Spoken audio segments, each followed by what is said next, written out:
people have joined us already. Thank you everyone who has joined. We'll be running through a quick introduction shortly. Just give everyone a couple more minutes to find Zoom links, log in, finish up their emails, grab a glass of wine, cup of tea, whatever floats your boat. And I'm just letting more people in now. But yeah, if anyone has seen my email, then what we're going to do is kick things off with a really quick kind of introduction from our incredible speakers here. And what we'd really love is to do some kind of quick fire networking. Please, if you would like to, feel free to turn on your camera, feel free to turn on your microphone. It would be great to kind of meet you guys, as well as for you guys to meet our incredible speakers here. But if you don't want to do that, then there's absolutely no pressure at all. You can just sit back and watch and listen if that's how you prefer, or you can put anything into the chat box and I'll be monitoring that throughout. And yeah, feel free. Hi Phil.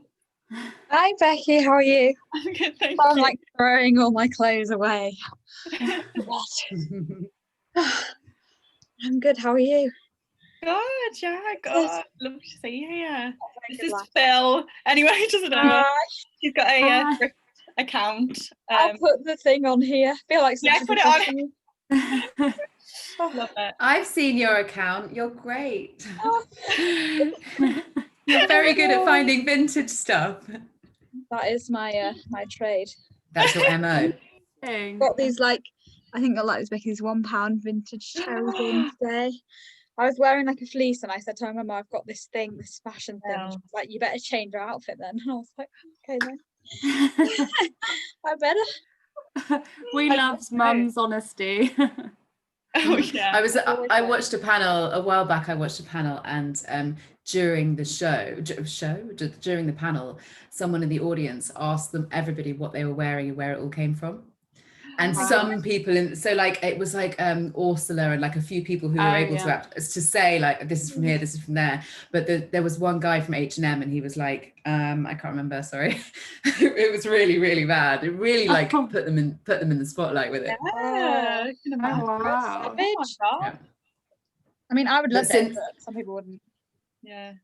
Yeah, exactly. But Let since me then, just I've always been add like, that to my question list. Oh my God. Interesting. Well, Philippa, do you want to start things off and give us? Well, actually, I was like, what do you want me to do? no, we won't start with you. Don't worry, that would really be quite unfair.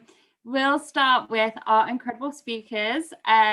And just as an FYI for anyone, this event is being recorded. It does not have to be put anywhere if you are not happy with it. But we would love to kind of take some quotes or share some content from this. So if you want to recap anything or you don't want anything to go anywhere, then just let me know and we can always edit bits out. Oh, great. Just another joinie here.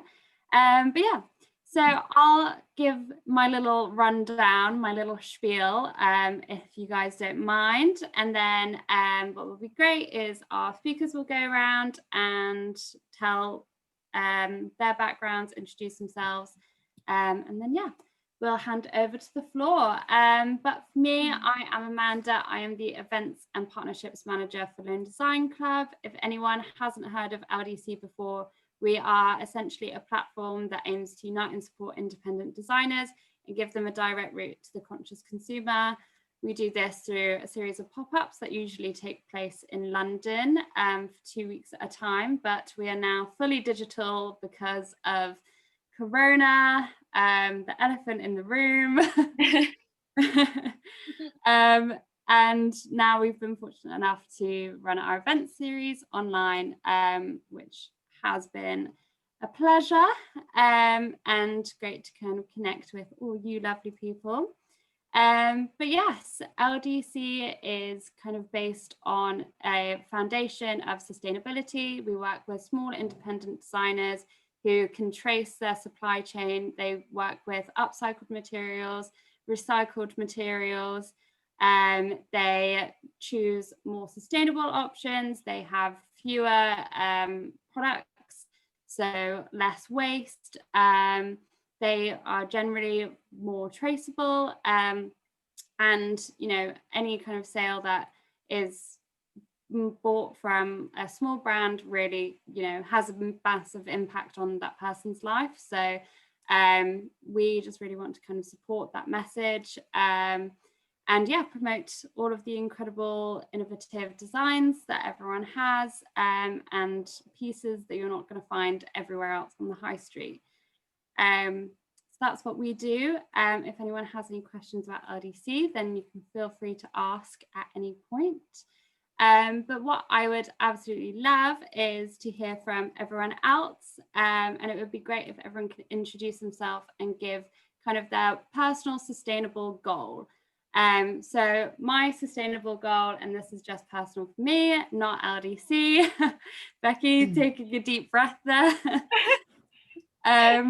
My personal sustainable goal is to stop being so much of a clothes hoarder, and to maybe do a little bit of a wardrobe clear out, but to find a more sustainable way to get rid of those clothes. So looking more at kind of reselling platforms, donating to charity and upcycling.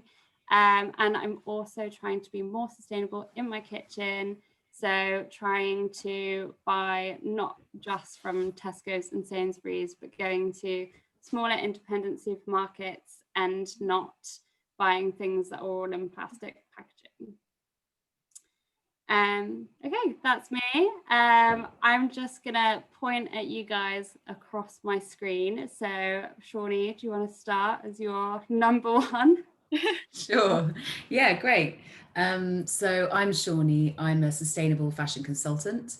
My focus is on consumption, and specifically overconsumption, which I believe needs to be tackled from every angle. So I work with businesses on the way that they interact with consumers, and then I work with citizens on the way that they interact with shopping, kind of every different angle of that. And so I've collaborated with Nike, Office, Selfridges, also with the University of Cambridge, and done a bunch of stuff for Evening Standard and the BBC.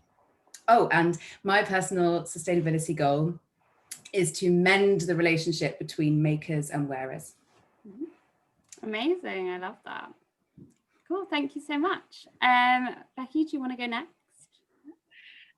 So my name's Becky. My pronouns are she, her, and I run an Instagram called The Nifty Thrifter, where I talk about all things sustainable fashion, and I suppose more about how we can wear the clothes that we already have better, and look after the clothes we already have and not feel like we always need to be buying all the time. But yes, and my sustainable goal, well, I had two. I had a big one, so I was like, I'm just going to branch out and say a big one. And that's to make secondhand just more mainstream, make that the mainstream option. That's a big one. But smaller one, I want to organise my wardrobe more, like make it neater and more easy for me to, put outfits together. It needs more organisation. So that's my small goal. Amazing, perfect. Vic, do you want to go next?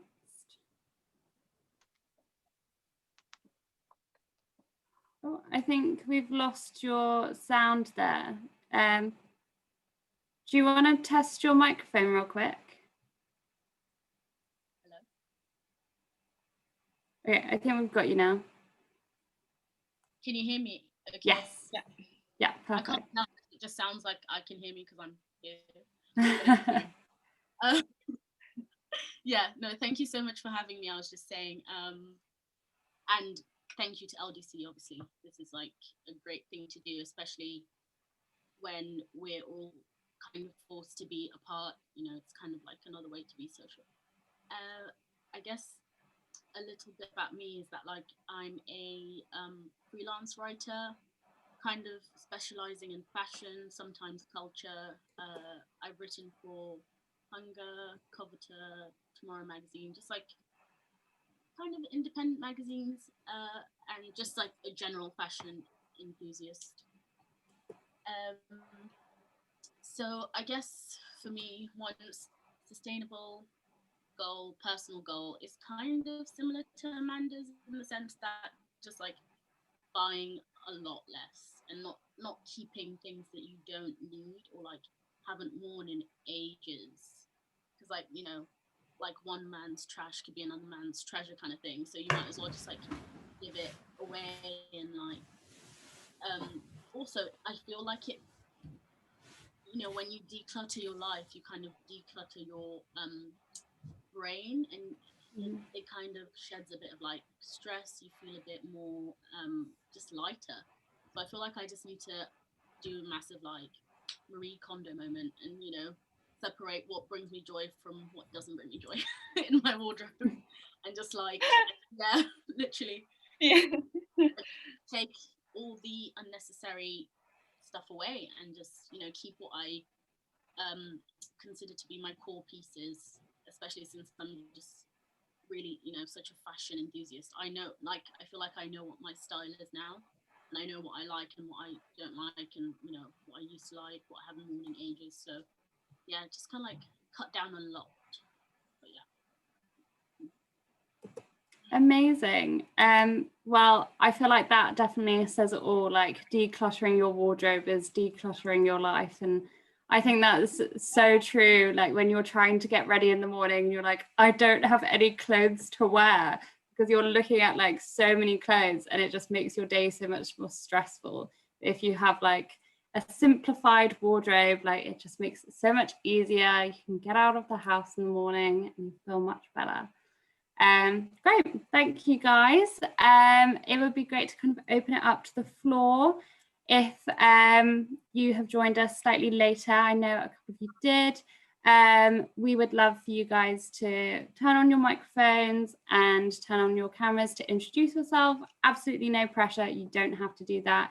But it would be great to kind of know who you guys are and why you wanted to join us here today. And if you wanted to also share your personal sustainable goal, or if you don't want to do that, you can just enter into the chat box your job, occupation, hobbies, what your goal is. Again, absolutely no pressure, you don't have to do that. But Philippa, would you like to kick things off with yours?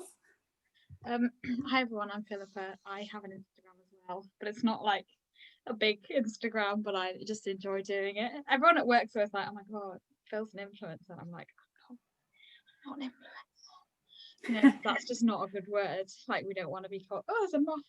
We don't want to be called that. So yeah, I run an Instagram that's like, I guess it started out as being like, guys, look what cute stuff you can like thrift, but now I'm definitely going down the route where it's more like I want to be doing stuff that people learn from, and I want to be like making things that are educational rather than just being like, this is cute, because I feel like the stigma of thrifting is kind of like coming down, so like you kind of have to adapt to that.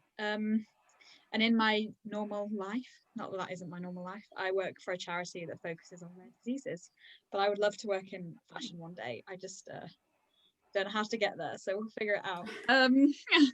And then my personal sustainable goal is probably to focus more on activism, because at the moment I don't feel like I can call myself an activist, and I know there's lots of different like ways that you can be an activist, but recently I've kind of tried to get into XR, and like a lot of times I've been too scared and I've been like, I can't do it, and then recently I've been like, right, I'm just going to do it. And I want to do that thing where I feel like I'm doing more than just changing my habits. I'm actually like trying to get at the system that produces these problems, and I think that's like the main way that we can kind of push for change in a way, is to join these kind of movements, and I've just been too scared, so now I'm finally going to do it. And then another thing is I want to be better at sewing, because I think that there's so much joy to be found in like the mending movement and like having things and fixing them and loving them, and I think that really excites me, so that's something that I want to do more of. as well. So yeah. Amazing. Thank you. Love that. Great. Yeah, thanks so much for sharing. If anyone else wants to, then feel free to hop on. Otherwise, we will have time for Q&A afterwards. So if you have any questions that you want to ask anyone, then you can save it to the end. Or if you just have any kind of comments that you want to contribute to the conversation, then feel free to add them at any time. Great, amazing. I love everyone's sustainable goals. It makes me think about things a lot more, and maybe I should add a few more to my list. But that's what we're here for. We're here to learn from each other.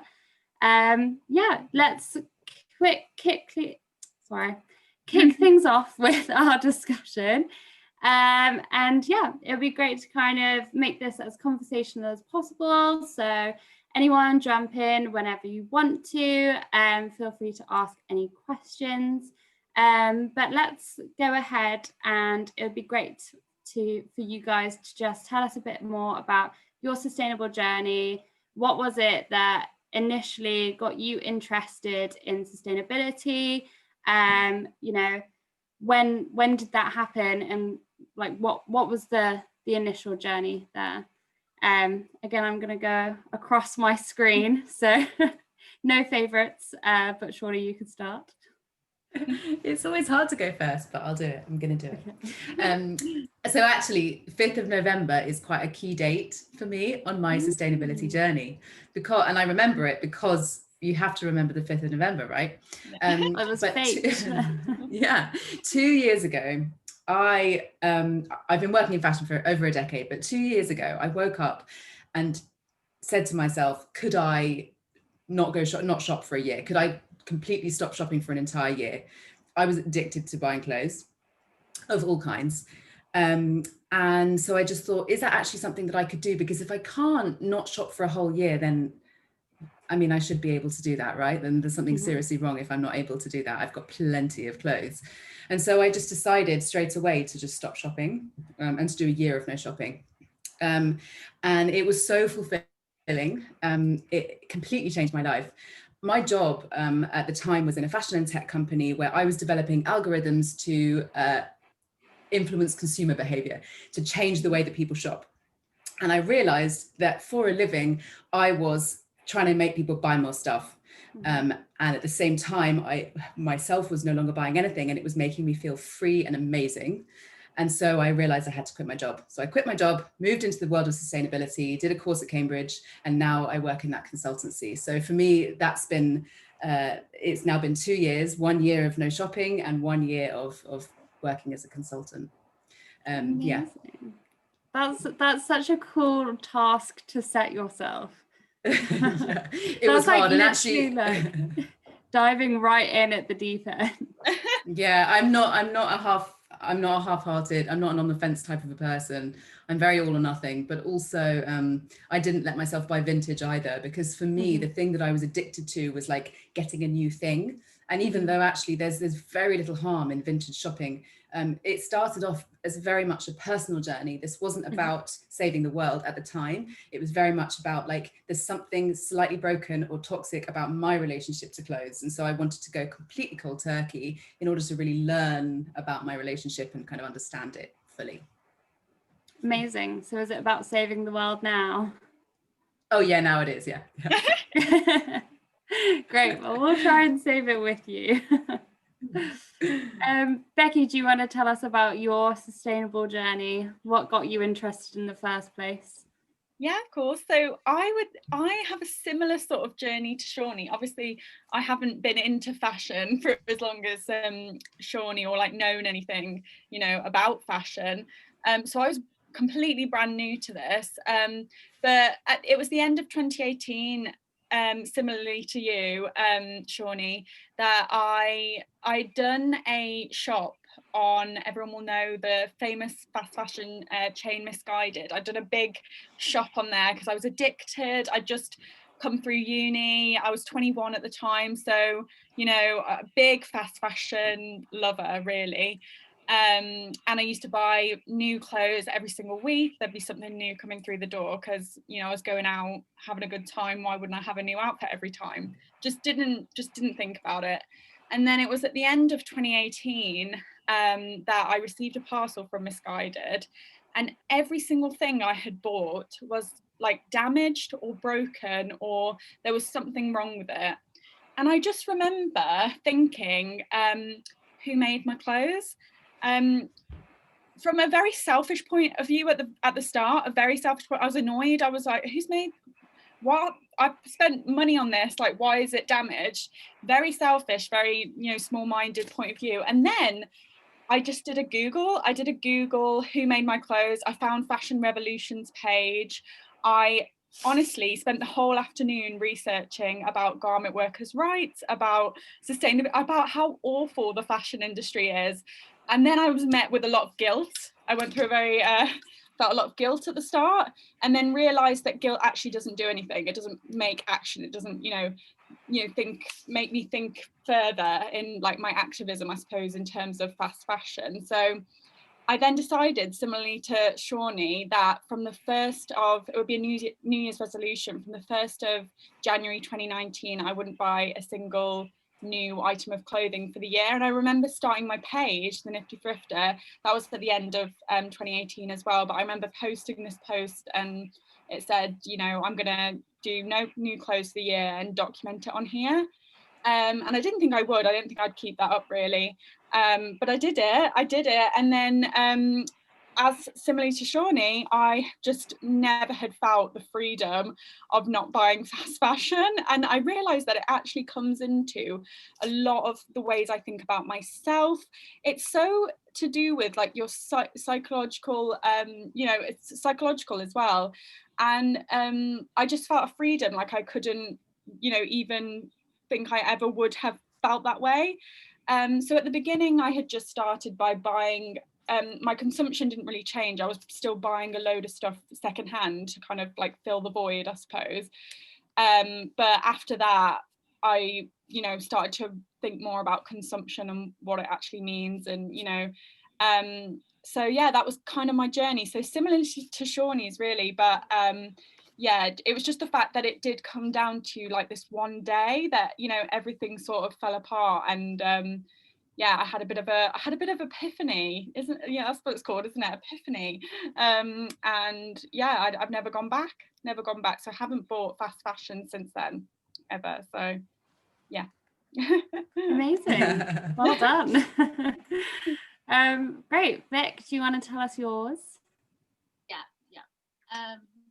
So my journey isn't really similar to Shawnee's or Rebecca's, but it still kind of says something about sustainability in the sense that I just started realizing that like I was just buying too much and I just didn't know why. It was just kind of like there wasn't any real thinking behind it. So I think I just sort of started kind of just looking at designers more and looking at brands more, big brands, small brands, and thinking like, what do I actually like? Like, do I need, all of these things that I have? What can I filter down and just, bring it again just to my core.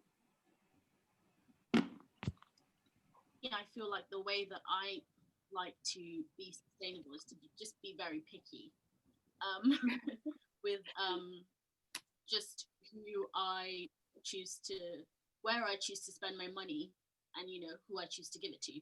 So for me personally, I really like to champion independent designers and especially designers of color. So POC designers, minority groups that wouldn't necessarily have the access or the it's another way of saying like the spotlight in the fashion world. So I wrote a piece for Coveter about this upcoming designer called Asata Maisie. She's in the US, but she's just a brilliant example of someone who does everything by hand. Everything she makes, from the bags to the hats to the you know, the 2 pieces. She does these like amazing corsets, and just doing that story on her like really like inspired me to be like, you know, there's like people like this. You just need to look for them, you know, just need to look for them and, you know, spend your money that way. And I think for me I know that by buying specifically the designers and from the brands which I believe in, I know I'm being sustainable because I'm not just spending my money, you know, here, there, and everywhere. Surely it can't be wasteful. Do you know what I mean? Because these designers make things in a limited run anyway. So that's how I like to spend my sustainable. Amazing. Cool, very nice. I like how there's a lot of differences there, which I feel like is, you know, your sustainability journey is something that's so personal and not one person is the same. And, you know, it's very important to remember that it's hard to be perfect. No one is a perfect human being anyway, and it's very hard, in particular for sustainability, because if we were all 100% sustainable, we'd all be living in a forest somewhere, running around naked and eating leaves and rubbing sticks together for fire. But sounds awesome. Let's go. Literally. If only we could. I'm sure they'd track us down and find us somehow. But yeah, it is very difficult, and it's very important to kind of have these conversations to, you know, highlight different areas that you wouldn't necessarily consider before. And you know, big brands can say that, oh, we have a sustainable collection, and people are like, great, this is like all of my like energy, like I don't have to try and find something because now H&M is conscious. But that's not exactly how it works, and it's not how it works for everyone. Obviously there's lots of difficult intrinsic areas in sustainability in general, but particularly sustainable fashion.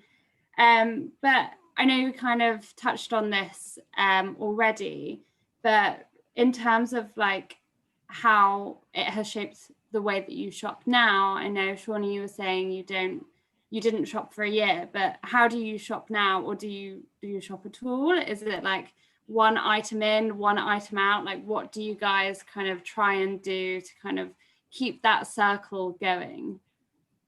Yeah, it's tough actually. And if you look at studies around behavior change, what you'll see is that actually people can really easily slip back into their original behavior if it's more satisfying to them. So I am constantly having to battle with that like slight part of myself that's like, get a new thing, get a fun new thing. And so I know that this sounds, I mean this fully respectfully, but I actually have a sponsor. So I actually run every purchase past someone because that way I can reason with myself. I'll only run things past them if it's something that that I don't feel embarrassed about. So I'm not doing any of that kind of shifty, like just slipping in a new handbag. It's all like, I have to make a case for it. I need this. And even with like a pair of Wellington boots, you know, I have to make a case for every single thing that I buy.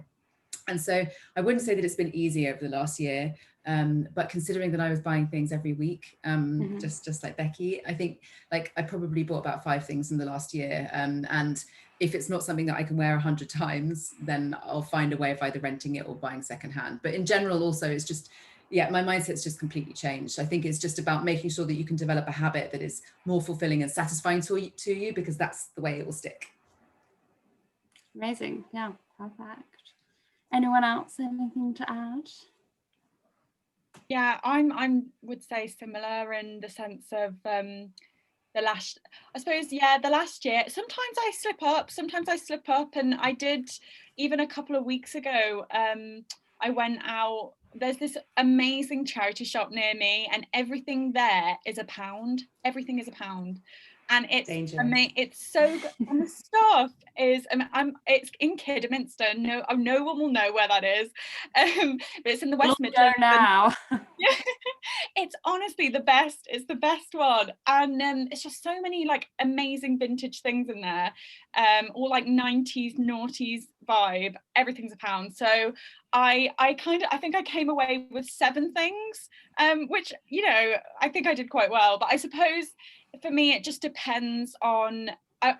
I hadn't bought anything for like 2 months before that, do you know? So I feel like I kind of, you know, say to myself, oh, if you're here, everything's £1, you know, there's some beautiful items here, like you are allowed, give yourself a break as well sometimes, I think. But yeah, so not perfect the last year, but definitely miles different from even my first year, like 2019, where I just was filling the gap of all the misguided stuff I was buying with secondhand clothes, which actually didn't help me. It helped me a little bit, but not really. It's like a nicotine patch. Isn't it? It is. It is. Yeah, Do you have, I've got the nicotine patch on now. do you have any of those misguided clothes? Have you kept them? It's interesting. I did a post reasonably recently about a few of like my old like fast fashion items and where they are now, kind of thing. And there's this one dress and kind of this wear it once culture that I was a bit obsessed with at the time. So I would just wear something once, put it on Instagram. I was so embarrassed. It sounds so silly. I was so embarrassed about wearing something more than once on Instagram, do you know? So that's why I kept on buying. So it's interesting how Instagram and, you know, social media interplays with it as well. But yeah, so those old clothes, I suppose, I have no idea where they are. I don't know where they are. So probably on a landfill right now, that what dress I wore once, which is obviously disgusting. And I think that it's just about a mindset change. Now I'm more than happy to post on my Instagram an outfit that I wore more than once and just be like, I washed it, I put it in the washing machine, they exist, you know? So yeah, so it's just interesting to me that I do think it's a mindset thing that still exists today, that, you know, I've got a cousin who wouldn't be seen dead twice wearing something on Instagram, and we've had a few conversations about it, and I hope that she like changes her mind now after conversations with me. But it's very interesting how, again, it plays into the, you know, your psyche, I suppose.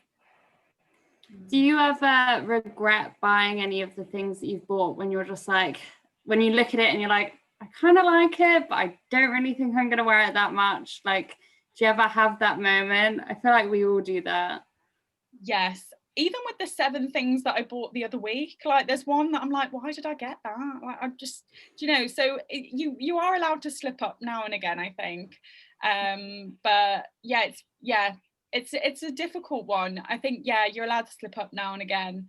But the other 6 items I bought, though, I do love and I've genuinely worn since. So I think it's a kind of a balancing act, isn't it? But I think Vic was saying something, but I can't hear you, Vic. I think your mic might be. Oh, can you? I can hear you now. Yeah. Okay. No, I was just gonna build on your point about Instagram and like fashion and posting and stuff. It's all like the clout culture thing, isn't it? Like, yeah, you buy something specifically for the goal to show it to other people, and if you actually like word it, it sounds so bizarre, but that is like what people. That's how people live. Like, if you think about influencer culture, what's influencer culture? Do you know what I mean? Yeah. But for them, I guess it's a bit better because they get sent the things and then they post them once and then who knows where they end up. Do you know what I mean? Yeah. So it's so that kind of like, just to build on that point, it's just so interesting about social media and clout culture and posting. It's just, yeah, it's insane. Completely. Yeah. And what you say about clout culture as well is really interesting, because almost sometimes I can see people, you know, they may not necessarily like the item, but they're just buying it for the social value of it to them. Absolutely. And then also, if you look back at like the history of clothing and wear, clothes has always been social. Clothes have always been a form of, I'm communicating something to the people around me. And so as our social interactions have become quicker and quicker, and from like grids to stories to TikToks, the way that we approach fashion has also become quicker and quicker. It's like they're so intertwined. That's so interesting. That's so true. Yeah. Yeah, I think you raised an interesting point there with clout culture, because that was essentially the inspiration for running this talk, was all about trends. And I just wanted to ask what you guys think about how much are trends the driving force behind fashion waste? Don't know if anyone has any thoughts on that. I would say 100% yes. Yeah, same here. Yeah, just because of the clout culture thing, like, you know, if, just, imagine a world where people didn't have to impress people, would they buy as much? Mm-hmm. Just as a thought experiment, would you, like, the answer is probably no, because who would be there to see it, kind of thing. But I don't know, what do you guys think? Yeah, no, I completely agree, and I think that we get our trends now from everywhere. Trends have started from anywhere and everywhere. Like, I saw this this girl had posted a TikTok of like the best fashion items to buy off Amazon, and you can get them like, the next day or whatever, and it was like a tennis skirt and something that was £2, or like a top that was £1 or whatever, and just that TikTok just went absolutely viral. And even just that, there was, it was sold out like the next day or something ridiculous. It's just interesting to me how trends are coming from absolutely everywhere these days. So it's not just one trend or three even that are working like alongside each other. There's 15, that, or more. So it's just really interesting how that's kind of changed even in the last, I suppose, 5 years. It's absolutely massively blown up. Yeah, it's completely exploded. And I guess, and like, the wasteful thing I think is really interesting, related to trends and to fast fashion, because they feel like the two biggest culprits in terms of waste, because it's like the quality piece and the fact that things go out of style quickly. And what I found when I stopped shopping for that year, and I was wearing the same things again and again and again, that stuff, the high street stuff and the trendy stuff, just fell by the wayside. And I ended up just not wearing it at all. So by the end, my wardrobe didn't have any trendless stuff in it at all, because that's the stuff that just dates so quickly, you get bored of so quickly. And so that's the stuff that ends up in your charity shop pile. Well, that's what you need to remember, that trends change. That's like the idea of a trend. The fact that it won't be trendy for very long. Like, whatever you buy, whatever that tennis skirt, probably people bought it, it'll be trendy for like 2 seconds, and then next week it's, I don't know, a bucket hat or something. Do you know what I mean? Like, so I think the trending thing and fashion waste, there's definitely like a positive like correlation there, 100%. And I think it's interesting when I read something the other day that said every trend that's ever happened has already happened, or was that effect. So there's nothing that's particularly new going to come out or whatever. It's just that they're just they come up every few years. And I did a post a few weeks back about kind of the items of clothing that seem to be in fashion, every 3 years or even every 4 years or whatever. And they're always the same ones that come back, and you can kind of gauge that, mauve and mustard and green is going to look nice at Christmas. Do you know what I mean? A red jumper is going to be lovely at Christmas. Or there's a few trends that kind of are always going to be around. So I think if people are looking to be a bit more sustainable and maybe verge away from trends, maybe look at the trends that seem to be most popular over the last few years. That's what I've tried to do. So then it's not like you're dipping completely out of trend culture. You don't have to, but you can always kind of dip back in if you've already got that item in your wardrobe. So yeah, definitely. And I wanted to ask you guys, because I know, and this is something that we kind of discussed, Becky, in our live a couple of weeks ago, about like first of all, do you guys follow trends at all? And if you're trying not to follow a trend, are you like unconsciously influenced by them because you see them more often? Like, if something's popping up on your Instagram and then you see it in a charity shop, maybe you're like, oh, I really love that. But is it because you've unconsciously been seeing it so much that it's like you are then following it? For me, the more I see it, the less I'm interested in it. But I'll see like Zoe Kravitz wear something and I'll be like, But it's more like, sorry, that was a really quite guttural noise there. That's how I feel. No, don't worry, we're all saying it. You get it, right? Yeah, we know. But I feel like I'm definitely inspired by the things that people wear, particularly if it's creatively done or slightly out of the ordinary. But something that really appeals to me, because I find it useful as a trend, is combinations of things rather than like an item you have to buy. So like where it's trendy to combine this classic with that classic, and it's a silhouette, is playing with a silhouette. That way you don't have to acquire something in order to try the trend. It's just playing with what you've got.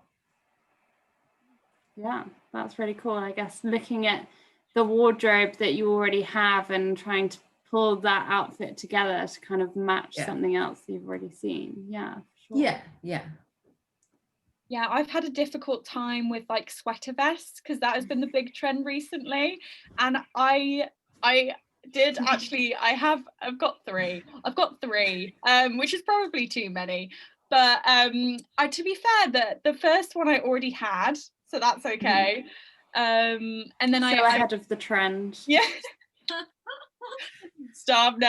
I don't know why I already had it. I already had it from a couple of years back, but yeah, and it was actually the other week when I went to that charity shop, there was this bright blue one, and it's so lovely, like it's gorgeous, it's vintage and it's amazing. And you know, I was definitely subconsciously you know, thinking about the trend of sweater vests, so I bought it. But I have worn it loads since, like I genuinely have. So it's a difficult one, because I don't feel bad, you know, that I bought it, and I shouldn't feel bad. But yeah, I'm 100% definitely subconsciously, you know, thinking about trends. But I don't buy into them very often. It was just that blue one was too nice to not, I think. I don't know about you. I think, yeah, Philippa's also just said, like, yeah, it's even if it's current, it's also like really, really useful style, right? So it should be around. It deserves a spot. Sorry, I'm like interrupting. I just really love sweater Go vests. ahead. I think for me, it's been like, I never knew that I looked good in a sweater vest. And now that I know, I don't even wear sweater. Like I wear like old man waistcoats with the little belt buckle at the back. Yeah. Like, I literally found one in the Halloween section the other day that was like sparkly. It has like sequins on it. And to be fair, some people will be like, wow, that's really ugly, but I love it. And I'm like, well, if I see it and no one else has it, and like I'm gonna wear it for years and years and years, then I think it's okay to be inspired by a trend. Like we don't want to like trample on the art that is designed by only shopping secondhand and saying like I'm not gonna partake in this. But I think being inspired by something and then incorporating it is good. I guess it's just like trend-based thinking is like the driver of fast fashion, and we know that, but doesn't mean we can't be inspired by trends and by what looks good. But I personally think at the moment a lot of the trends are like really horrible. Like when you look at like Boohoo and stuff, and it's like a beige dress that like hugs your skin, and I'm like, oh my god, if I wore that I'd feel so self-conscious. And like obviously props to whoever wants to wear that and like feels great, but they're just not like beautifully designed pieces. So I'm like, well, I wouldn't want to wear that anyway, because that trend is not like a beautiful thing to like invest in, if you get what I mean. That's, yeah. And Phil, I like what you said about, you know, like loving it. Yeah, I suppose you have to take the trend thing away, or maybe keep the trend thing, but think, do I love this? Do I actually love this? Or am I just buying it because I just see it on Pinterest? Yeah. Yeah. Oh God. Me and Pinterest hate it. Oh. My dog. Yeah, definitely. And I think it annoys me as well when people like, I saw someone, you know, the big collar blouses have been like very in, and I think they originated from like the 80s or something, and people have like been buying the monkey versions of stuff, and it's fine. But I saw someone say like, oh, can't believe this trend is still going, like I can't believe I'm like still wearing the shirt. And I'm like, no, like if you like it then wear it, like it doesn't matter.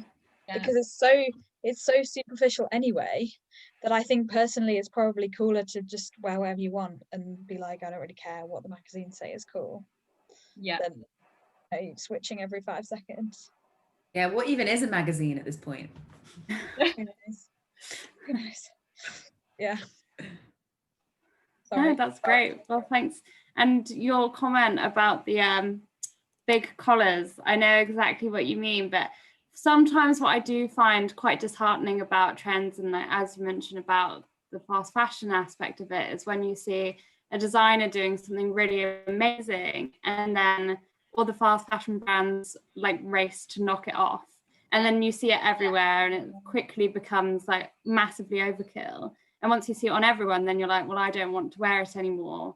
and then it goes back to the back of the wardrobe, and the kind of cycle starts all over again.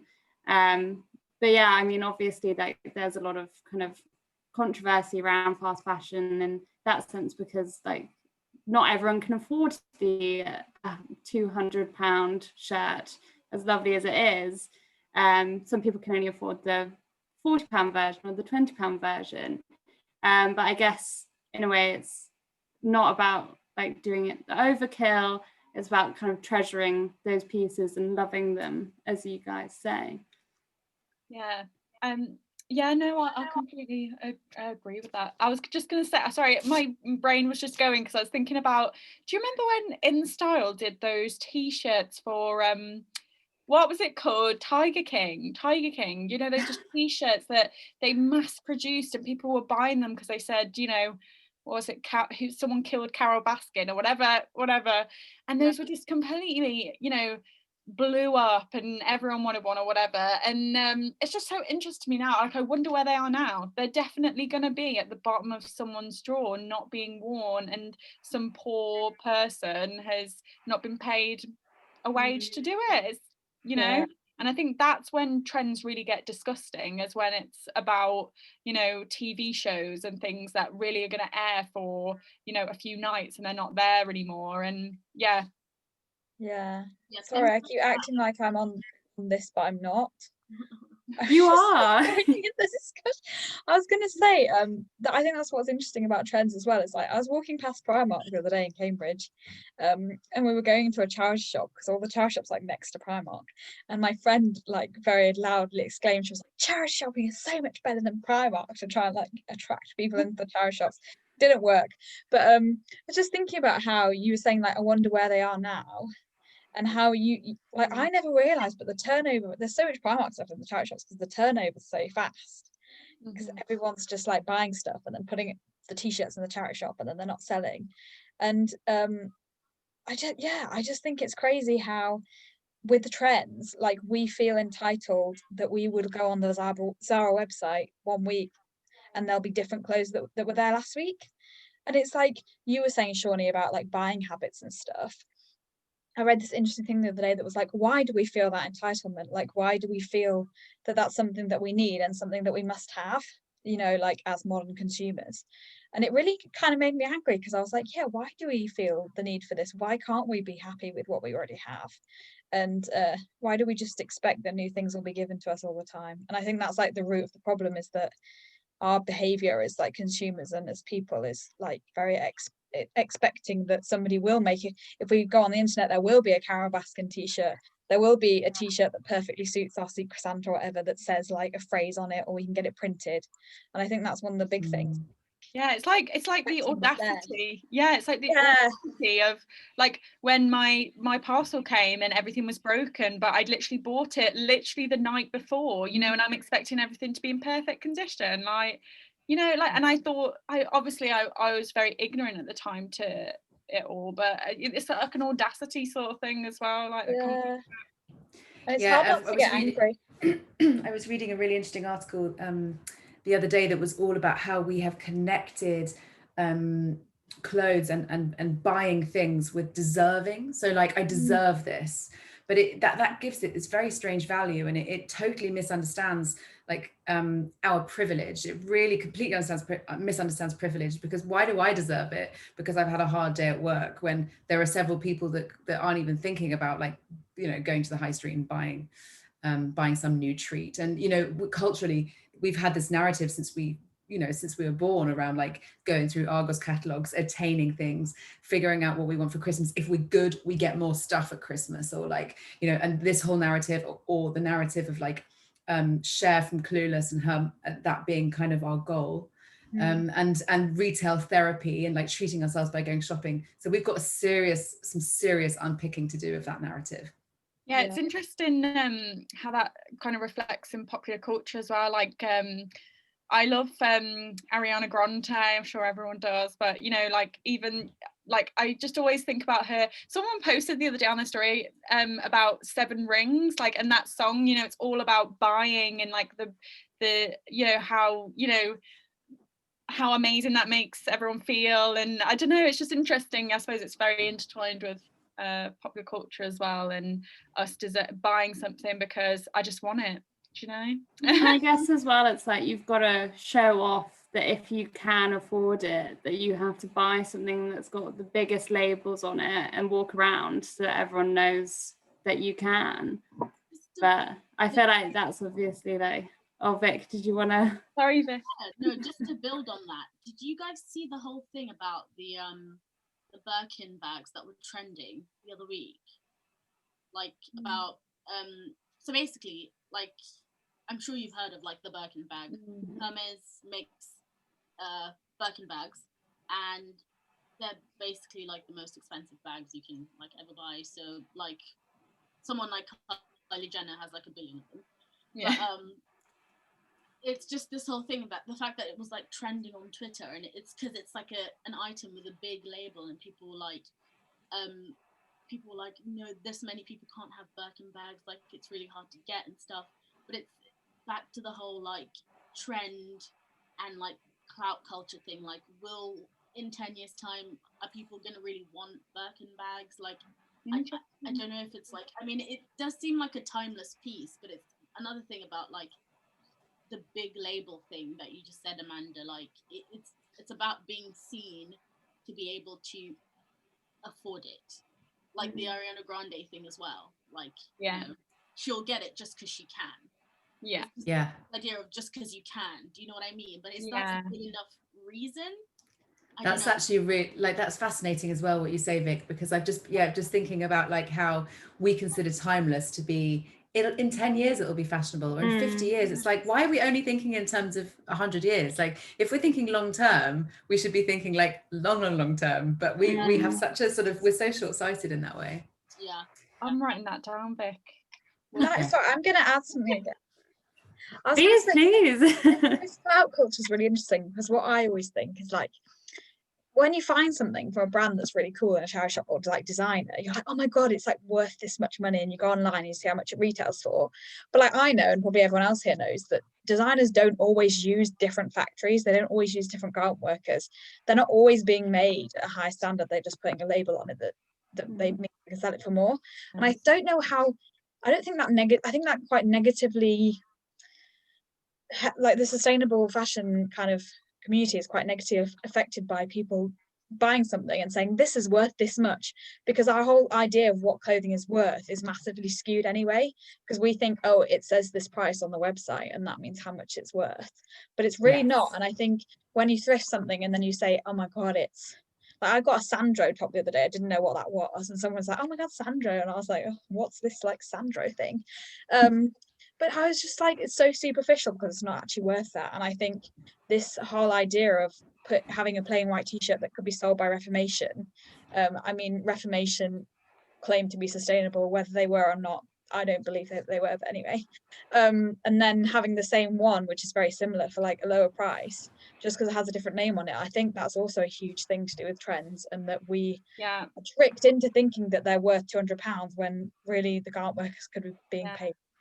I mean, that's like with like all of the independent brands that we work with, you know, when it has that price tag that goes to that one person, and they made it because the materials cost this much, because they need to eat and live and pay rent, and they like ensure that anyone who is a garment worker gets paid fairly and works with ethical conditions. But when you get to those larger brands, like it all just gets lost in translation. And you know, like Boohoo claimed that they didn't even know that their garment workers were being paid less than minimum wage. Like, it's unbelievable to me that they couldn't possibly know that. But it's easier in a sense, because if it's such a large corporation, then they're not going to have their finger on the pulse of everywhere where the money is going into their pocket first before they let it go into someone else's. Then they put stuff on sale and you're like, oh wow, such a good deal, but it's like, it was never worth this in the, you know, like that. It doesn't matter what price you're selling it for, when it's on not sale, reflective of worth. When it's on sale, that's what it's actually worth. And they still haven't paid them. Yeah. The full price is where they're trying to, you know, Yeah. take advantage of you with the Yeah. companies review and things. Yeah. It's interesting how trends play into, I suppose, influencer culture as well, like massively, and how nowadays we, as like, you know, people with not that much money or whatever, as me anyway, you know, looking at influencers, they're kind of selling a lifestyle that's like super achievable or whatever, but it's not. These people are like multi-millionaires, and you're trying to, it's like pressurizing us to feel like we have to try and keep up with these influencers when it's not realistic and we can't do it. And I think psychologically, I love that word tonight, I keep saying it, psychologically, I think that, you know, how that plays into young people's minds, it definitely played into mine back in the day, but yeah. Yeah, and so I think that kind of brings us on quite nicely to this area of like, as an industry of influence, we're always in many regards trying to tell people what's going to be hot next, like what you need to buy, what's like going to make you look cool. Where do you think that area of influence needs to change, or what would you like the industry to start doing as a whole to kind of, you know, start teaching these ways to a wider audience? I mean, I personally think that the word influence or influencer has become like a dirty word, because it's just, you know, covered with all this like toxic behavior. Just like the thing about getting something once, taking a photo of it, posting it, and that's it. Like, you know, who cares where it ends up? Or like, you know, like you just said, Rebecca, fooling people into thinking they can have this like unachievable lifestyle. So yeah, I think the way to change influencing is to just, first of all, just throw out the word in the first place, change it to something else, and try and make it geared to things that are positive, just like what I guess LDC is doing, supporting independent designers, supporting designers from, you know, different minority backgrounds, trying to,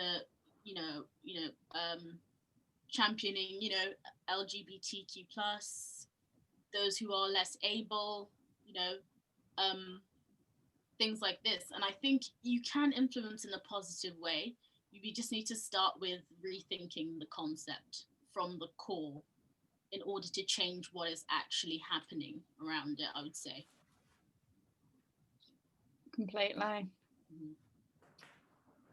Yeah, absolutely. And I think, yeah, I completely agree on the inclusivity part, because I think that there's just an enormous amount that needs to be done in that way, and just generally expanding the kind of concept of what aspirational looks like in this context, I think is really important. And then back to the question around like other things that the industry can do. To me, I think there's a bit of a buck passing culture going on between like governments, businesses and consumers, where businesses are like, oh, we're waiting for regulations, or like we're just following consumer demand, like consumers, they're in charge, you know, trying to put it on us, right? And then you've got, but then at the same time you've also got customers being like, well, I'll just buy what's there, you know, like, and waiting for the regulations and waiting for businesses to make the change.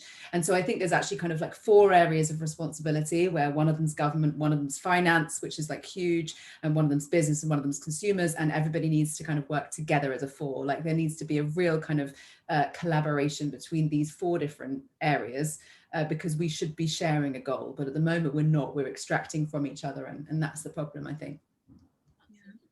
Yeah, definitely.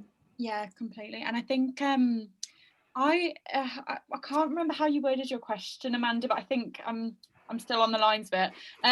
I was thinking about how important like provenance of our clothes is, like knowing where they've actually come from, and how that is so detached from Instagram. And so you'll see a picture of like your favorite influencer or whatever, and they're posting a picture and in the style t-shirt or whatever.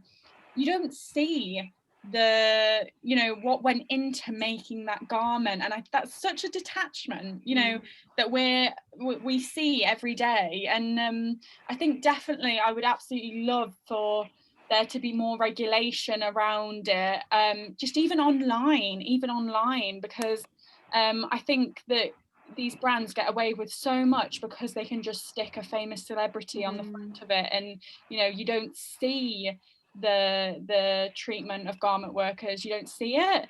And then I think that's how people just get, you know, are ignorant to it. People are just, you know, or they know and they just, you know, sadly or frustratingly not gonna call that brand out, you know.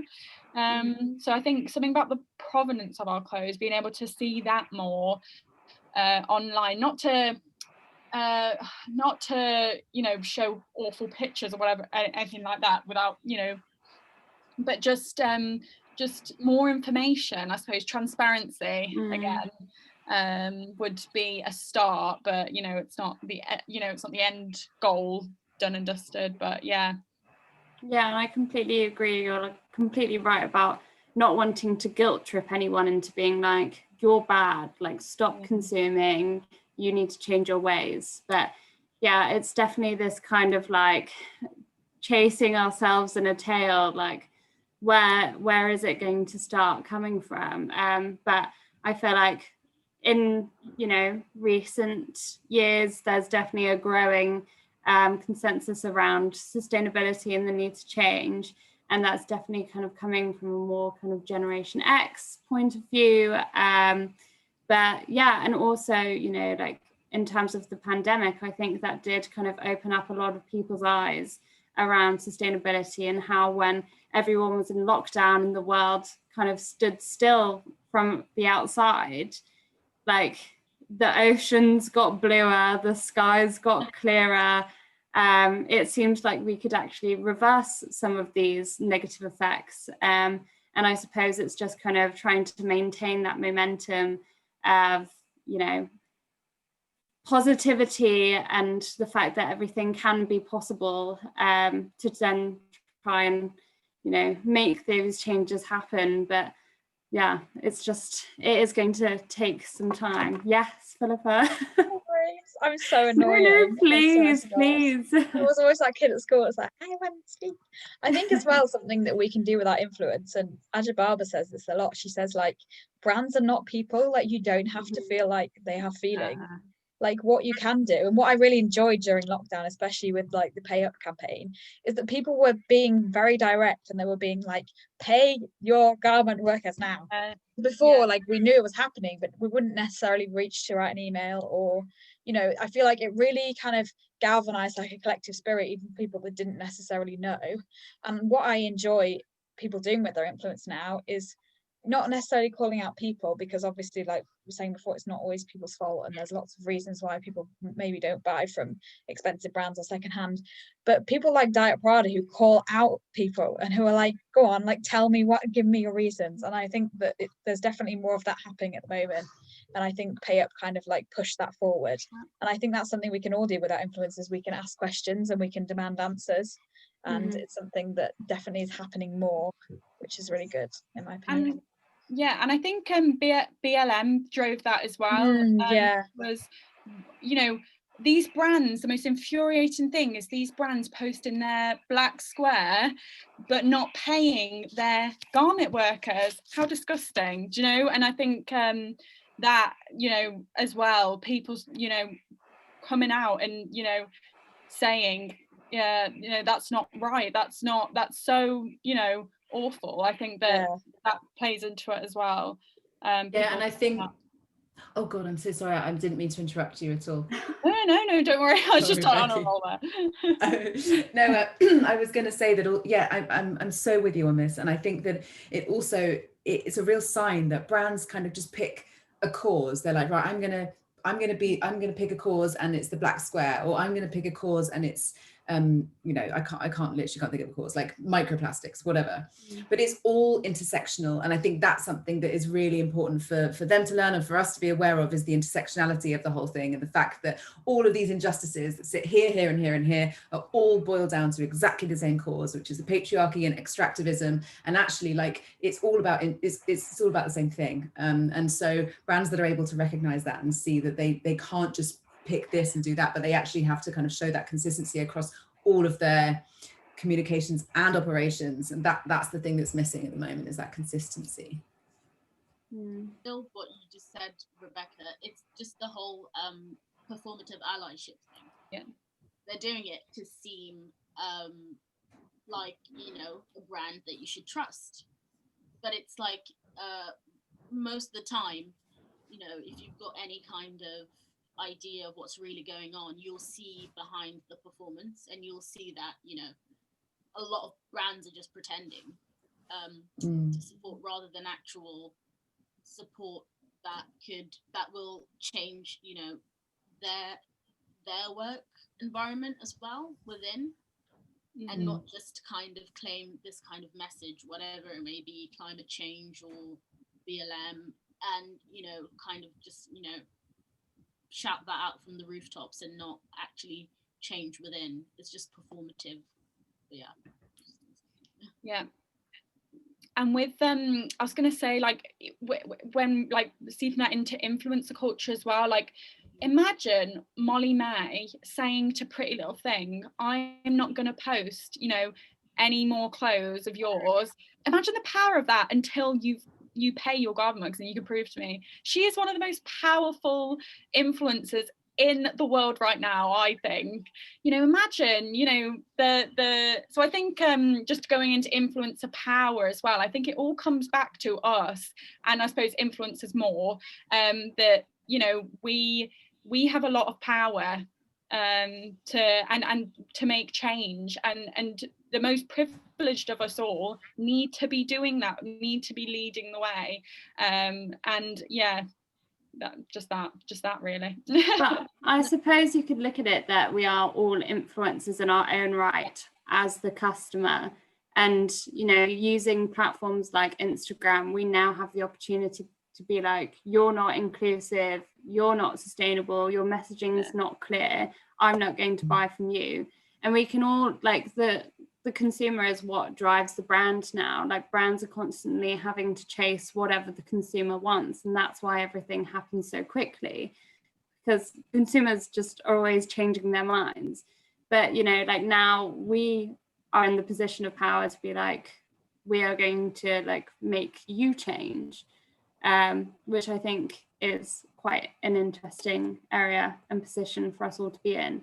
And I suppose in a way, like, influencers shouldn't necessarily be considered such a dirty word, because, Becky, you've got an incredible following of nearly 20k people. And if you're influencing 20,000 people to be more conscious, then that's an incredible thing, isn't it? Thanks, Amanda. You're welcome. Yeah. I think that, well, that's it. I think that I think that Molly May doesn't have to be perfect tomorrow. Sorry that I'm singling out Molly May. Like, there's a lot. Yeah, sorry, Molly. It's okay. She's not here. Don't worry. But I think that you don't have to be perfect tomorrow. Like, I'm not perfect. Like, no one's perfect. But wouldn't it be so nice if, I keep calling Molly Molly, just Molly, she don't care, she's rich and beautiful. So Molly, if she was even showing more secondhand clothes, or showing her, how she's making moves to ask her, about garment workers' pay or anything, I think, we're not asking for perfection. I realise it's her job, but I think there needs to be more accountability. That's the word I'm trying to look for here. Accountability from white, cis, super rich, straight-sized influencers that have so much power in this space. Yeah, definitely. And one of the one of the just just there are a couple of more points that I would like to consider before we wrap things up. And I think there's a different type of value that you can place on clothing, and that's not necessarily monetary value, or, you know, buying fast fashion doesn't necessarily have to be unsustainable if you keep it in your wardrobe for 10 years and you literally wear it until it falls apart, and then you recycle it and you can turn it into something else. But there's also different ideas around, you know, like investing in pieces. Like you mentioned the Kelly bag, but not necessarily just that. If you can invest £100 into a really good quality woolen coat that will last you 10 years, 15 years, 20 years, and you can keep it in your wardrobe, and, you know, you can make some great memories out of that coat. Like maybe you wear it for your 30th birthday and your 40th birthday, and then you have a daughter or a son and they love that coat and you can pass it down to them. I feel like investment and sentimentality can have much more of an impact in the choices that you make clothing wise. And that doesn't necessarily have to be from where you buy it from, what brand that is, but, you know, like we've said, like buy it because you love it, but making it really like stand the test of time. I don't know, does like investment or sentiment play into the way that you guys purchase, or have you had something handed down to you that has always been the most valuable piece in your wardrobe because of who gave it to you? I think for me personally, it's just like I find that sentimentality works well for me in terms of jewelry. Like I wear a lot of my mum's jewelry, things that she's not wearing anymore, or like she'll like bring out like her jewelry. I'll be like, oh, I like this ring, and oh, you know, this and that, and it's like, you know, because I have, you know, this new ring from her, you know, who knows how long ago she had it or when she got it, whatever. 15 years ago, I'm not gonna go out and buy a new ring. Do you know what I mean? Already got a ring. Yeah, so I think investment sentimentality is really good. Investment's really good. Just to go back to the subject of rings, I bought a ring that was expensive, and, you know, earlier in the summer, and I don't think I'm ever going to stop wearing it. Do you know what I mean? Because that was an investment to me, and like every time I look at it, it's like I'm looking at it anew again, like I'm just seeing it for the first time. So I think that's really important. I think they can go hand in hand, but I guess like maybe you mean more clothes, but I feel like jewelry can be a good way to do that as well. I love that. And also, as an aside, this isn't about sentimentality, but surely gold is the most sustainable material out there, because you can literally melt it down. You don't have to take it, you know, you can do it all in your hometown.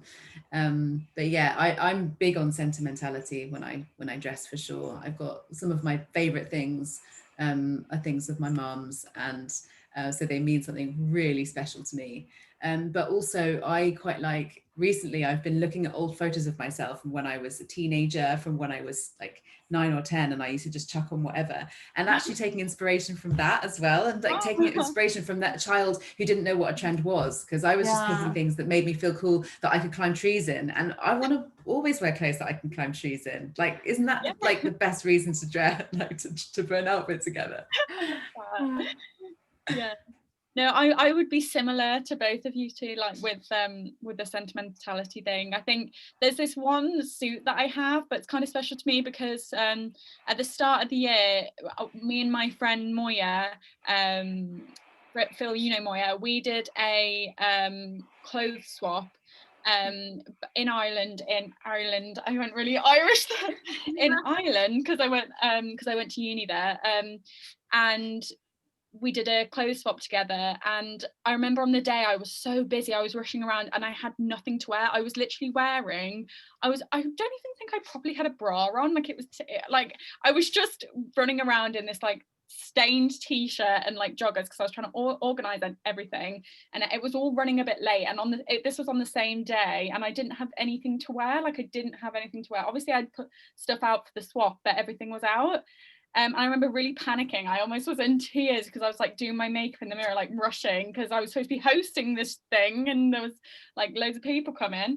And I remember just getting a little knock on the door, and it was this lady, because I worked at the place where we did the thing. It was like a theatre. I worked behind the bar, and there's a lady that worked behind the bar with me. She's like quite old, no offense to her, but she gave me this suit that she was going to give to the swap, and she said, but you can keep it if you want. And this was like literally an hour before I was supposed to be out, and I put it on and it fit perfectly, and it was so nice. And she hadn't worn it, had been recently, like not recently, like 15 years ago, there was like a tag that said dry cleaned or whatever, so it was perfectly in perfect condition, so I could wear this like two-piece suit for the event. So yeah, I suppose that was a really long-winded story, but I like those sorts of stories, because I know that I'll wear that suit all the time now and just think about the memories that come with that suit. And yeah, so I'm like the both of you with that, like sentimental with my stuff. But I think that's like such an important power that clothing can have, and like the story behind it. And you know, one of the great things about clothing is that it's a form of expression.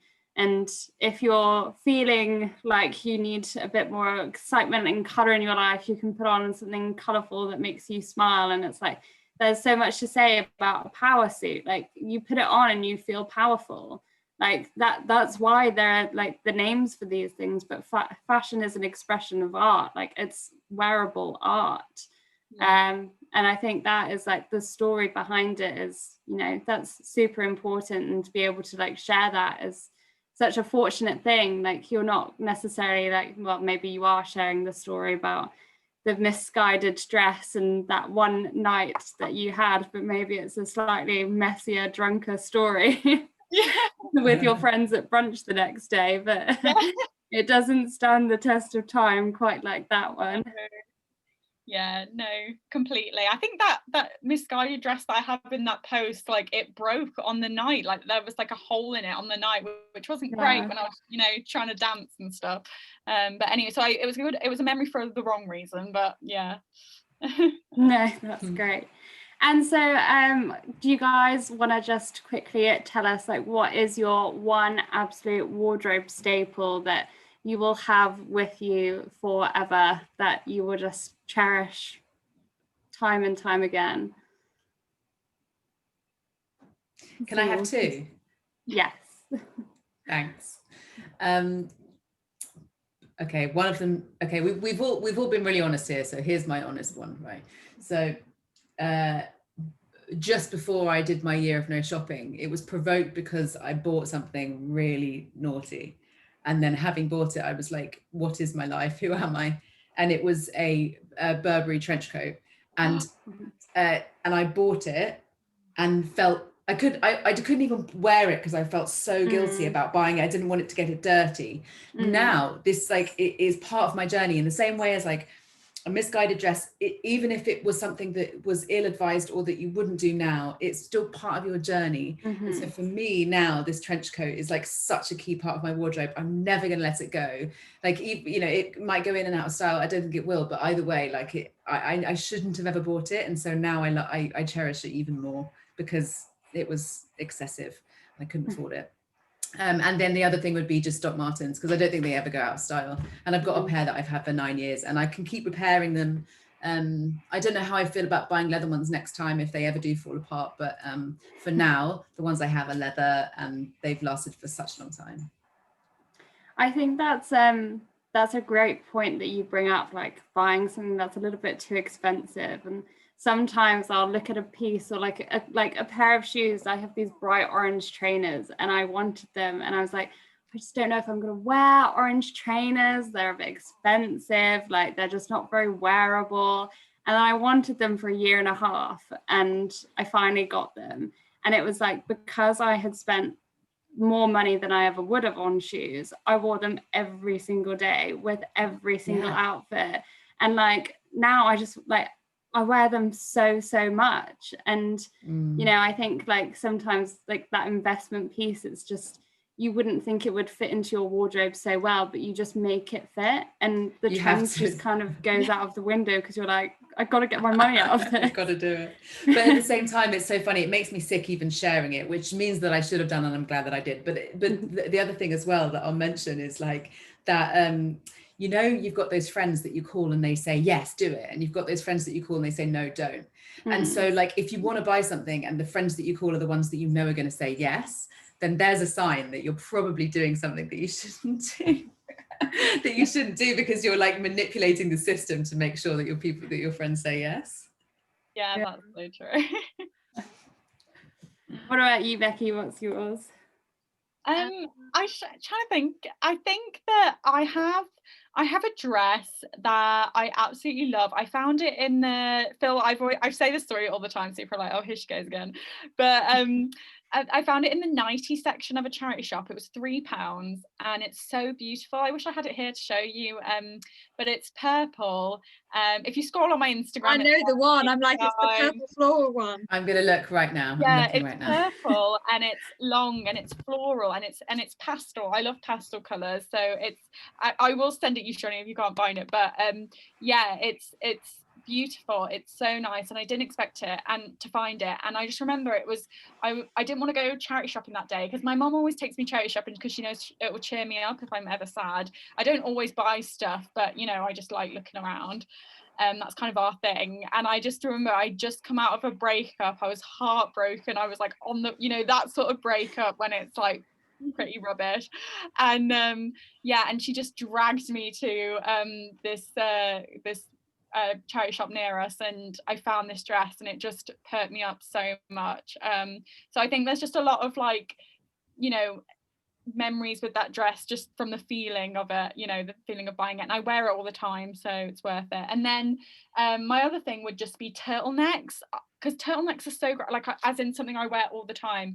I have a black one and I have a white one, and I think having those are so staple in your wardrobe because they can just like go into, you know, winter, and you can take your summer clothes with you, which I think is really cool because you can wear them under and layer up. So my turtlenecks and my purple dress would be my ones.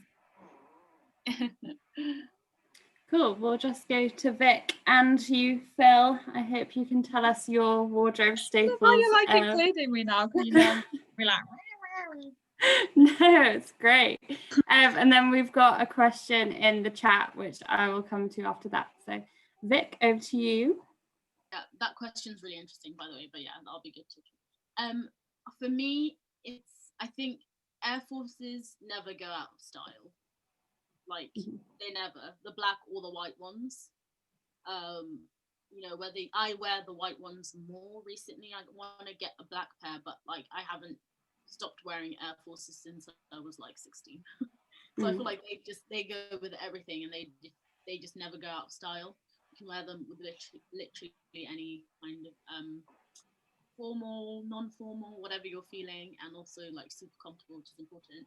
And over the summer I bought a black pair of like Levi's, and I just haven't stopped wearing them. And this was really important to me because I've never found that Levi's have been inclusive in size.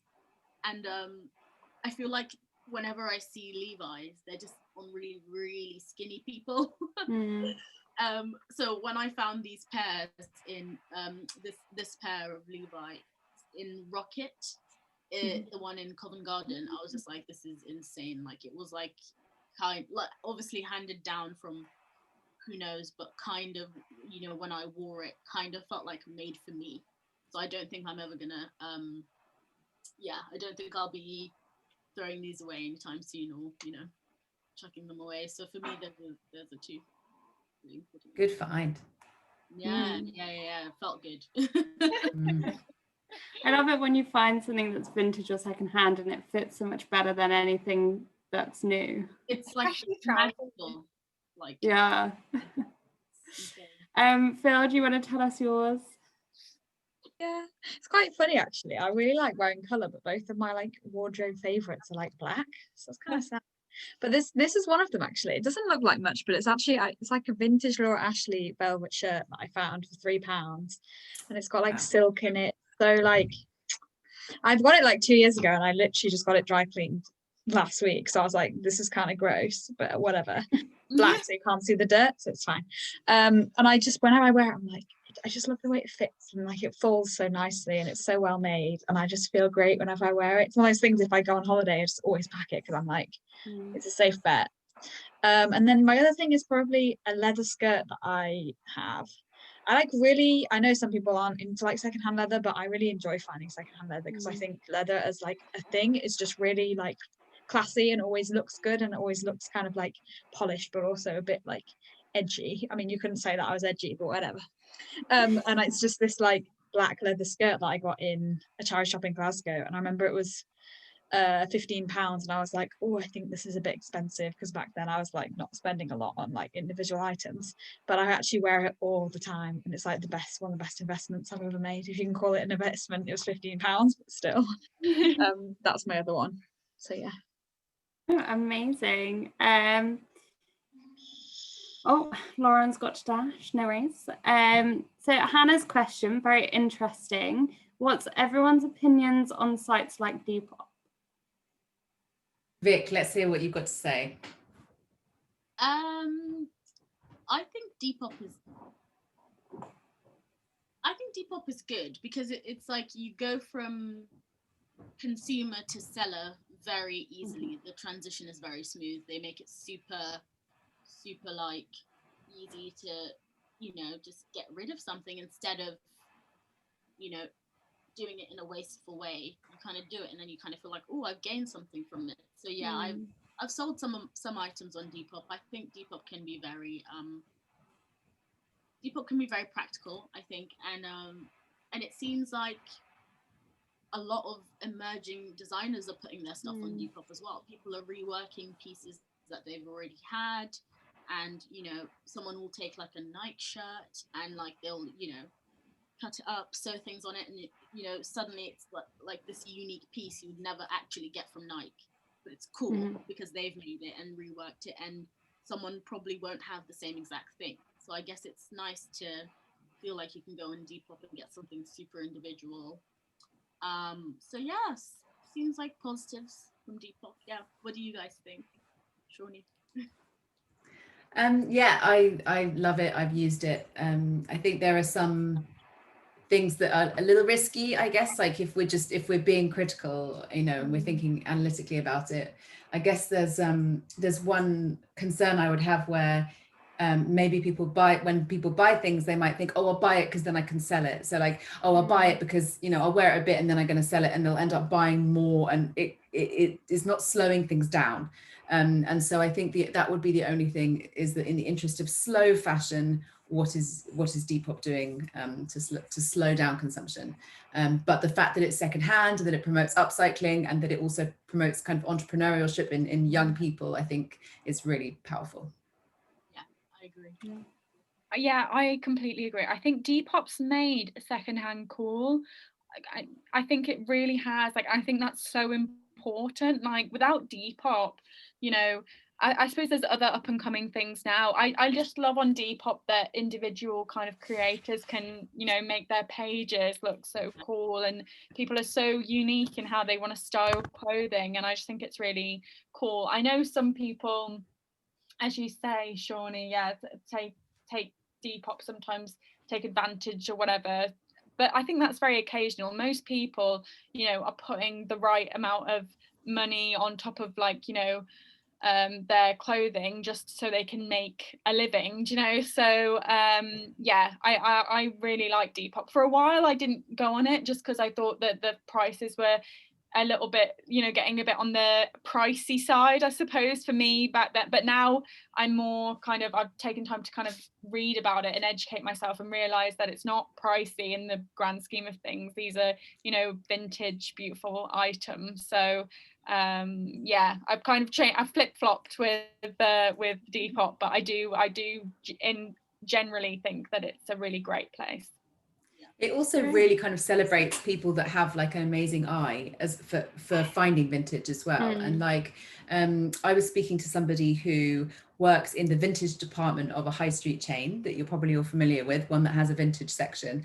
And she said that it's become really, really difficult to find amazing vintage because there are these awesome, and I think this is a positive thing, but these amazing Depop sellers that are getting in there first and finding all the great stuff. And so actually now, like, and it would have been so much more expensive if we were going and shopping in these high street stores for vintage stuff in their little vintage corner. And so actually it's like the same product that you would be finding there, but you're finding it through like trusted individuals, which is so much better than buying it from them.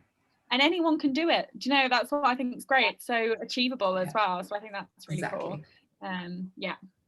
Yeah, Hannah, I don't know if you want to either comment what your thoughts are on it or why you asked that question. It'd be interesting to hear why. But I think personally, it's always great to think of any kind of reselling platform that, you know, you can pass on that story, you can pass on that piece. And I know that hopefully one day, if I ever decide that I don't want to wear my bright orange trainers anymore, that someone else will enjoy wearing them, and like that will then become their favorite thing and piece that they like having in their wardrobe. But it's not necessarily like it always has to be Depop and selling. You don't always have to have that price tag on it. Like swapping clothes is always such a good option now, and I feel like that's becoming more used by the mainstream, which I think is another great alternative, and that makes sustainable fashion absolutely so accessible to anyone because there is no price tag included in that at all.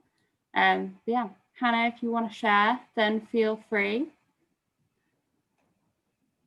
No pressure if not. But yeah, either, I don't know if anyone has like any kind of key, you know, message or takeaway. Oh, great. Yes. No worries about the microphone at all. I'll read it out. I've been an active user of Depop for a long time and noticed how some users have grown exponentially and now creating brands. Also, I think there is a large bias to very skinny particular types of bodies, but yes, I agree in general.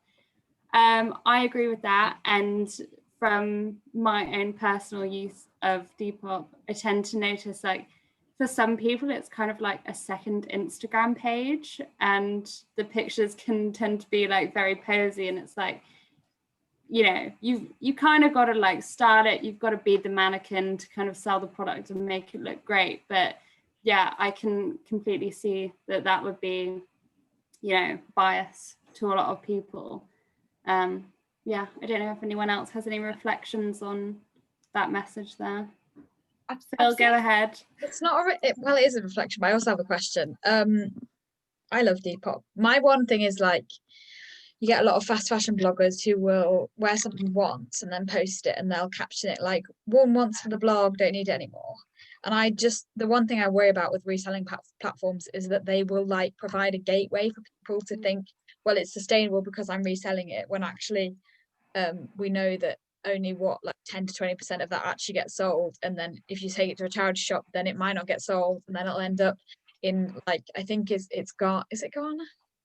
That have like they've got like huge reselling markets, and they're just like, we don't need these clothes. Like, it's like stifling the local economies, and we're sending like huge bundles to like global south and stuff. And I just think things like that, we need to make sure that reselling doesn't become an excuse to buy more. And that's the only thing I worry about with Depop, especially Depop, because it is so easy. But other than that, I think it's great, and it makes it really accessible. And I was in a coffee shop the other day, and I heard these girls like discussing their Depop purchases, and I was like, oh great. And I nearly was like, buy my friend's stuff. But yeah, I think it's great. It's just like, we shouldn't think that we just because we can take something to a charity shop or put it online that it means that we can buy more stuff.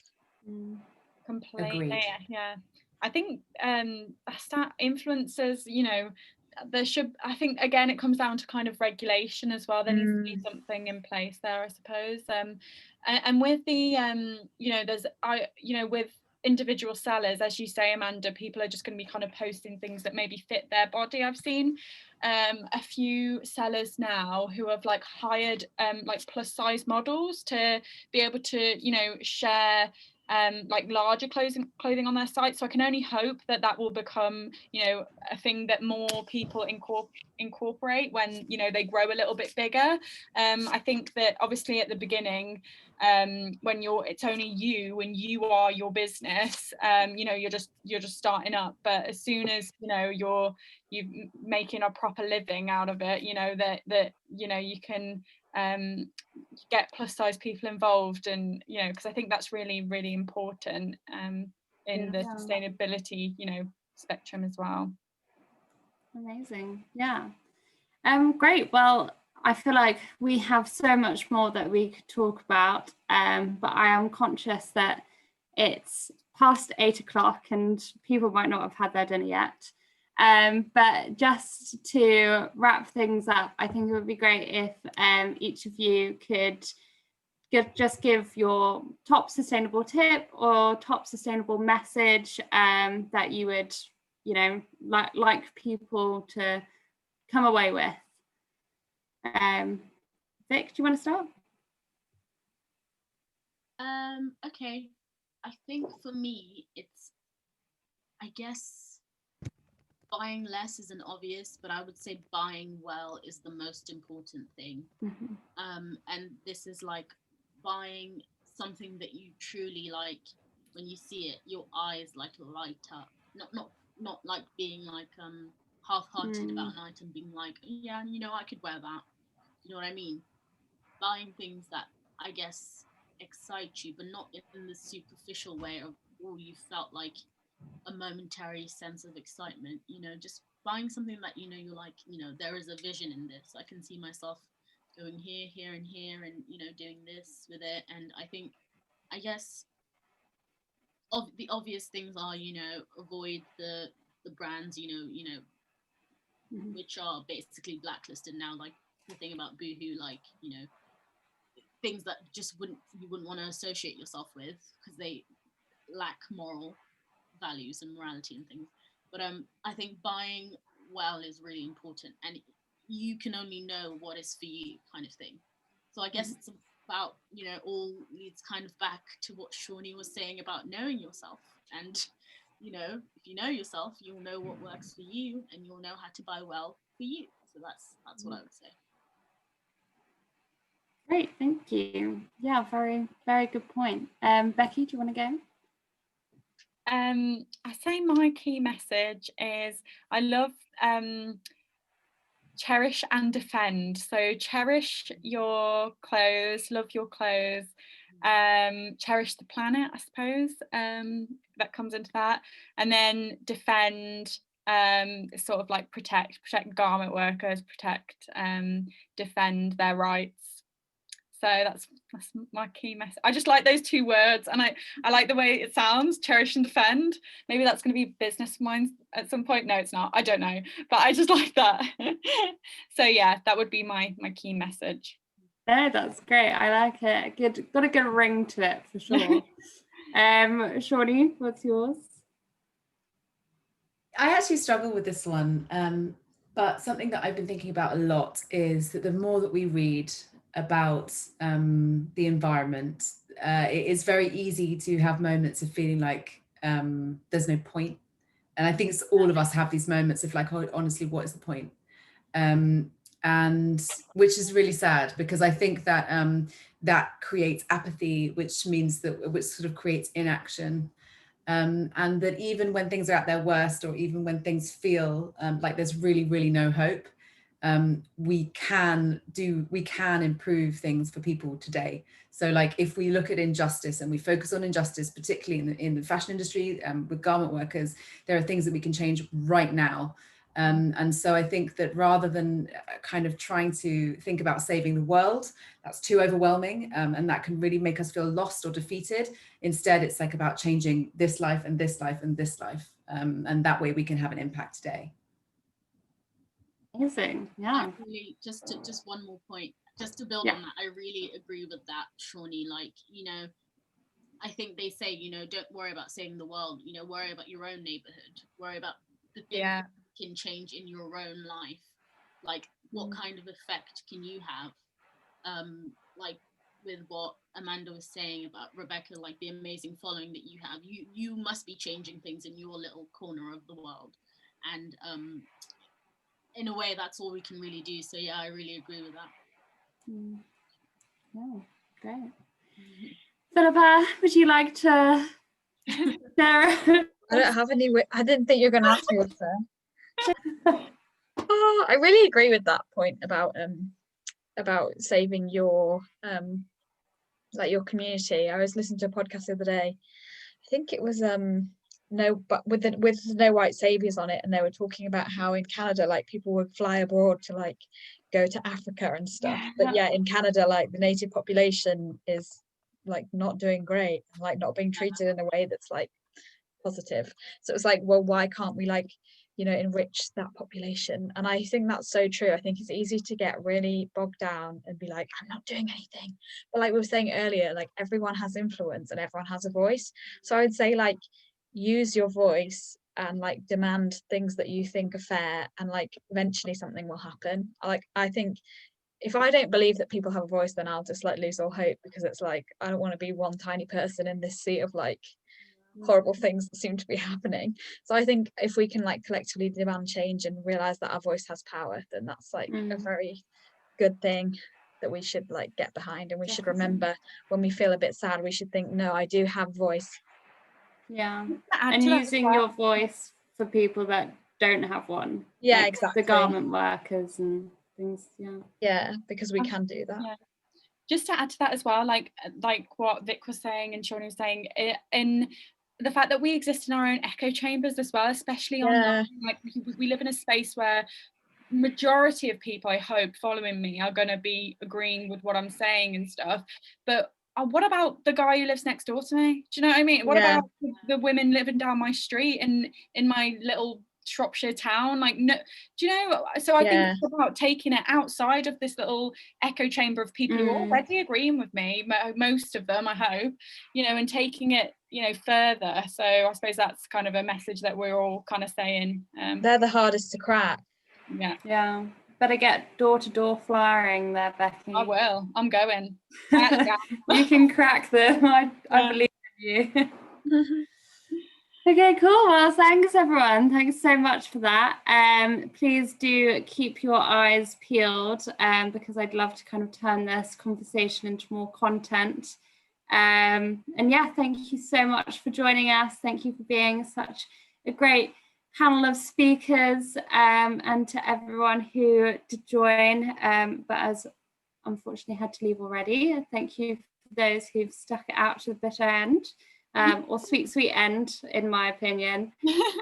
But thanks everyone, and you know, now you can go back to watching what's happening in the US election. So I'm off to do some sparklers. Yes. Oh yeah, nice. Have a good Happy Guy bonfire Fawkes night. Yeah. Forgetting that. Fun. I keep forgetting. I know. There's a world out there. Thank you so much, Amanda, for leading the conversation. It was a really great one. Yeah. Thank you so much, Amanda. Thank you. Thank you. Thanks everyone. Sorry for being so chatty. No, we loved it. Thank you. But everyone, keep in touch, and hopefully we'll all hear from you soon. Bye. Bye. Bye. Have a good night, Bye, everyone. Bye. Bye.